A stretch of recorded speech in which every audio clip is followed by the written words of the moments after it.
अस्सलाम वालेकुम व्यूअर्स, आज मैं आपके साथ बहुत ही मज़ेदार क्रंची क्रिस्पी चना दाल पकोड़ा बनाने की रेसिपी शेयर कर रही हूँ। रेसिपी में आज हम ना तो बेसन यूज़ करेंगे ना ही मैदा इस्तेमाल करेंगे।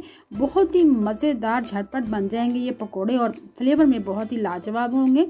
चने की दाल मैंने ली है, 1 कप है। चने की दाल को मैंने तकरीबन 5 से 6 घंटे भिगो दिया था। आपने दाल को ज़्यादा देर के लिए भिगोना, तभी अच्छे से ग्राइंड होगी। अब चने की दाल को हम ग्राइंड करेंगे।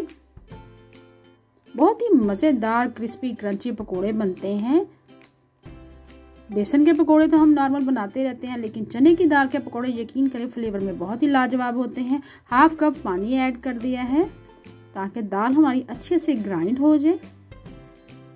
दाल हमारी ना बहुत ज़्यादा थिक होनी चाहिए ना बहुत ज़्यादा पतली होनी चाहिए।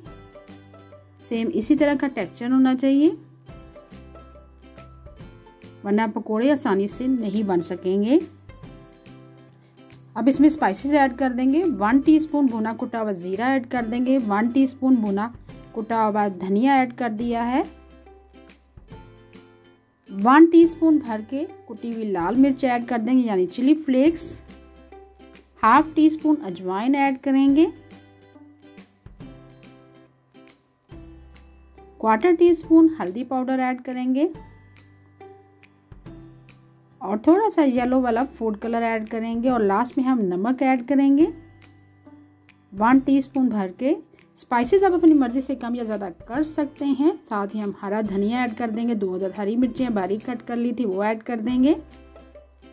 पालक ऐड करेंगे। पालक तकरीबन 1 से 1.5 कप पालक है। 2 अदद प्याज हैं स्लाइस में कटे हुए। अब अच्छे से मिक्स कर लेंगे।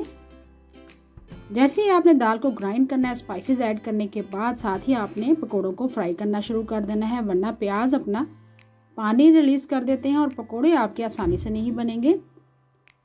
ऑयल भी गर्म होने के लिए मैंने रख दिया था। अब पकोड़े बनाना शुरू करते हैं। मीडियम फ्लेम पर आपने पकोड़ों को फ्राई करना है।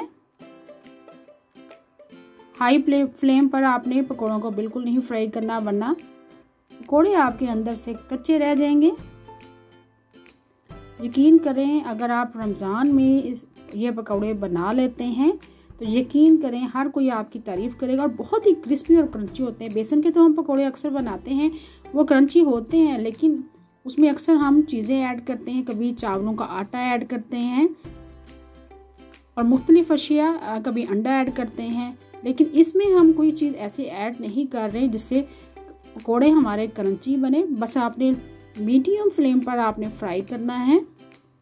ये देखिए बहुत ज़बरदस्त सा कलर भी आ चुका हुआ है। आपने इस तरह के पकोड़े ज़रूर ट्राई करने हैं और हर कोई आपको रोज़ ही तारीफ़ करेगा कि अफ्तारी में ये वाले पकोड़े आपने लाजमी बनाने हैं। ये देखिए कितना ज़बरदस्त कलर आया है। पकोड़े हम निकाल लेंगे। बाकी पकोड़ों को भी सेम इसी तरह फ्राई करेंगे। बहुत ही मज़ेदार क्रिस्पी क्रंची चना दाल पकोड़ा हमारा तैयार है। उम्मीद है आपको आज की रेसिपी पसंद आई होगी। साथ में सर्व करी इमली और आलू बुखारे की चटनी है। इसकी रेसिपी ऑलरेडी मेरे यूट्यूब चैनल पर है, लिंक मैं आई बटन में दे दूँगी, डिस्क्रिप्शन में भी दे दूँगी। अभी मैं आपको एक पकोड़ा तोड़ के दिखाती हूँ। यकीन करें फ्लेवर बहुत ही लाजवाब है। प्लीज़ आपसे रिक्वेस्ट है, अगर चैनल पर आप नए हैं तो चैनल को सब्सक्राइब करें और लाइक करें, ये बिल्कुल फ्री है। उम्मीद है आपको आज की रेसिपी पसंद आई होगी। Thank you for watching. अल्लाह हाफिज़।